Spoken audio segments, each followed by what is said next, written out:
Hey guys, what's up? I'm here with my friend Agar. She's here in New Orleans. Been here for a little while in her VW Westfalia Vanagon. It's pretty awesome. It's pretty neat. And did a little bit of talking to her about some insights on her life on the streets. And yeah, take a check out. Take a look at this. Hope you guys like it. Check out her stuff also. It's going to be in the description, but also right here. What's your website name? Vagabond Cookery. Vagabond Cookery. Nice. Okay. And you got like Instagrams and all that stuff? Yeah, my Instagram is Hagarita. All right. Yeah, like I said, guys, down in the bottom. Yeah, share this with your friends if you like it. And thanks for watching. Peace. So what made you choose the van life over, I guess, everything else? What made me choose the van life?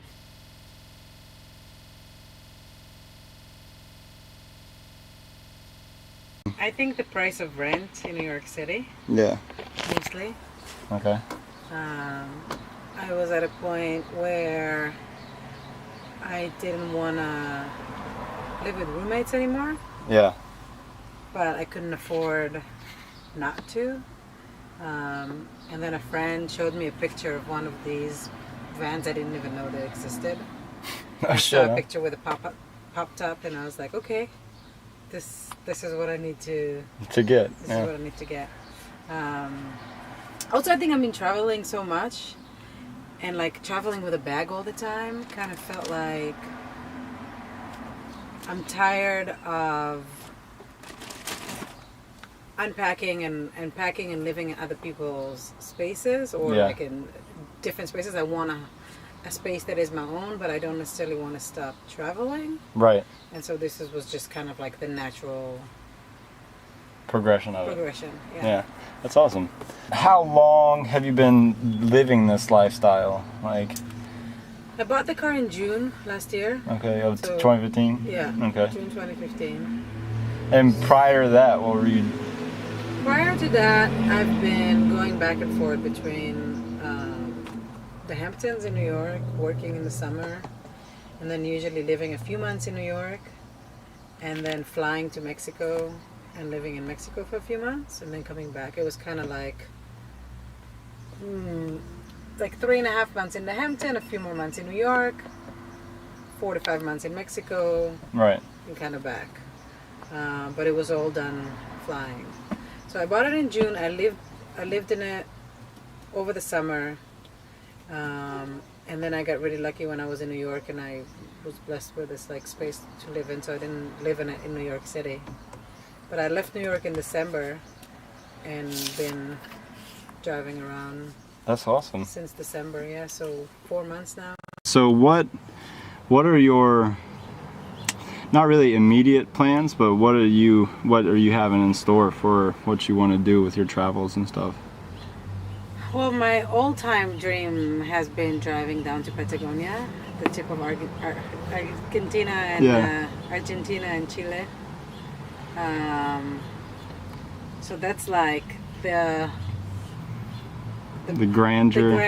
Yeah. Before that, I think most likely at the end of the summer, drive from New York west, and then maybe drive south into Mexico from there. Yeah. And see what happens. That'd be awesome. Yeah. Yeah. But whatever it comes. Who knows? Yeah. Right. I didn't know I was going to be in New Orleans for 2.5 months. Right.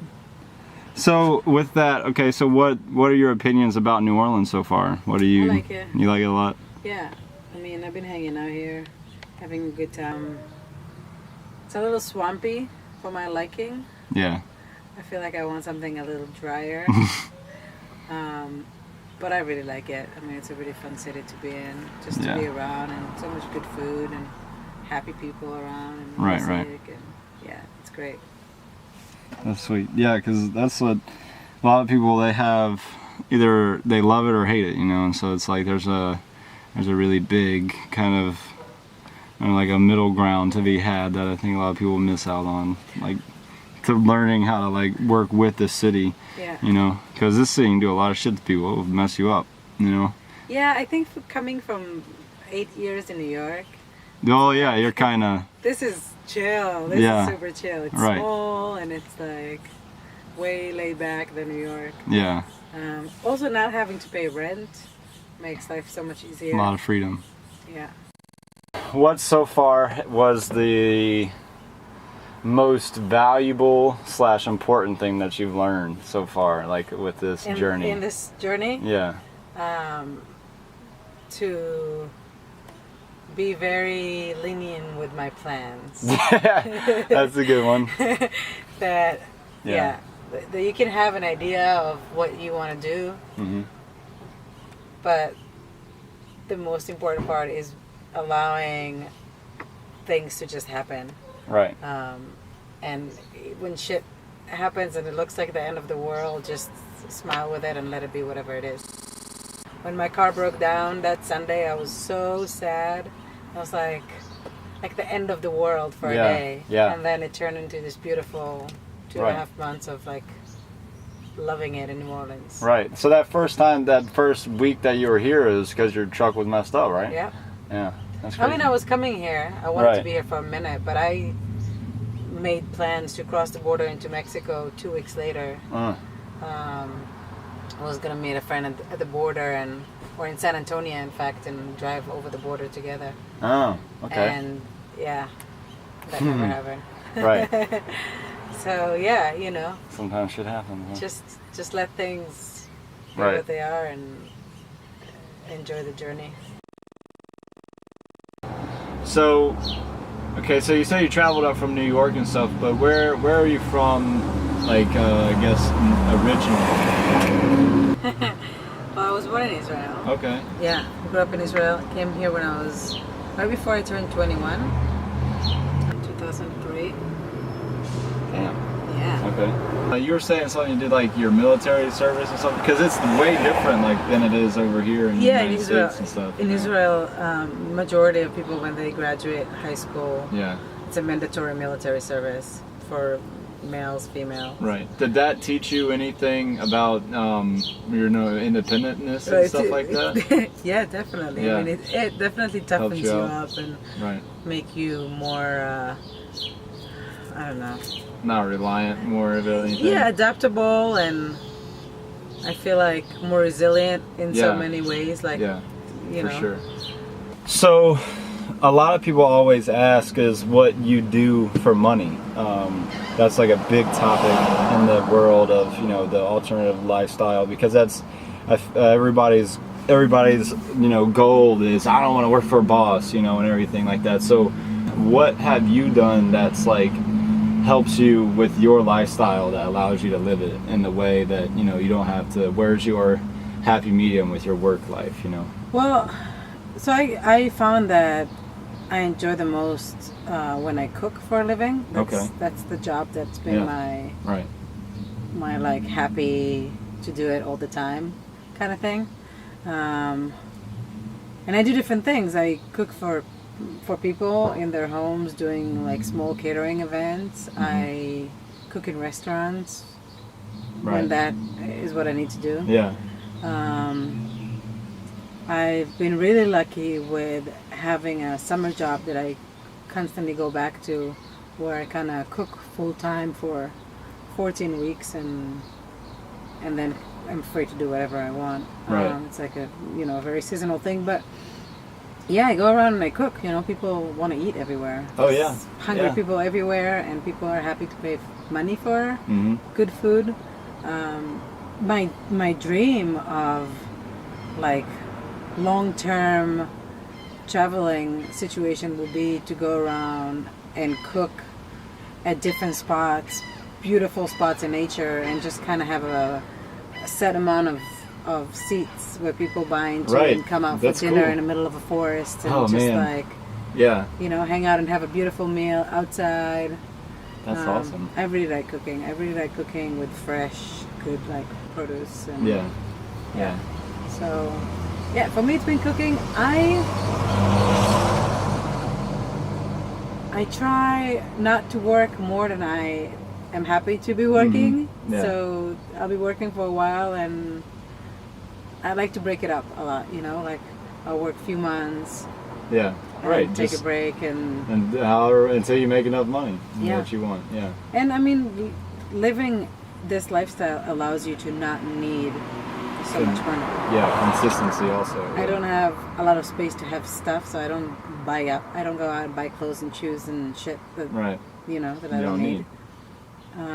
So my money goes further, goes a longer way. Okay. Yeah. Yeah. So, and I cook here a lot, save a lot of money on that. Right. You don't have to answer this if you don't want to, but a lot of people still, they want to so what are your not how much you make, but normally your I guess monthly expenses round out to be normally about? It's kind of hard to say because it depends where I'm at and what I'm doing. Like when I was driving almost every day, it would probably come out to sometimes even 80, 100 a day. Depends on if I would stop and buy food and stuff, and if I had to pay for wherever I was parked. Mm-hmm. Right, because when you're on the road, there's gas, and then there's RV park fees. In the city, it's been way lower because I'm stationary. Everything's here, yeah. Yeah, I'm stationary, and I don't move the car barely. I don't pay for parking, and I've been making money too. So it kind of balance out, right? Months that I travel, I could spend $2,000 a month, $3,000 a month, depending how far I'm driving. And then months that I'm working and I'm stationary, I make $3,000 a month, and it doesn't go anywhere. It doesn't disappear into rent and utilities and whatnot. Yeah. So, that's what a lot of people have the misconception of, that it's cheaper to live this lifestyle. It is if you have that hobo mentality or whatever, but to live comfortably, it's still expensive. Well, yeah, I mean, I still pay my $50 a month to use the gym, $100-something in phone bill to have a hotspot and have enough data. Those creature comforts are expensive. Yeah. And gotta keep the ice in the ice box. Yeah. But I mean, I'll, at least for the time being, I'd much rather do this than anything else. Yeah, definitely. I'm so comfortable in this tiny space, and everything has its place, and I love it. My little sanctuary. Yeah, for sure. Do you have anything you wanted to let the internet world know? I think my main thing to say will be get rid of all your shit, buy a car that you can live in, and go do that thing that you always wanted to do, whether it's drive to Yosemite or drive down to Brazil or go live on a beach somewhere. There's no guarantees that there's any more than right now, so just do it. Yeah.